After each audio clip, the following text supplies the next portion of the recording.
काय चाललंय तुझं? 2 दिवस झालं कॉलेजला येत नाहीयेस. तुला माहितीये किती शोधलं मी तुला? हे बघ सेजल, मी कॉलेजला आलो किंवा नाही आलो तुला काही फरक पडतोय का?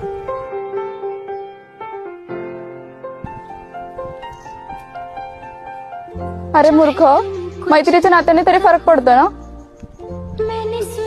उद्यापासून दररोज कॉलेजला यायचं. मुझे चुन लिया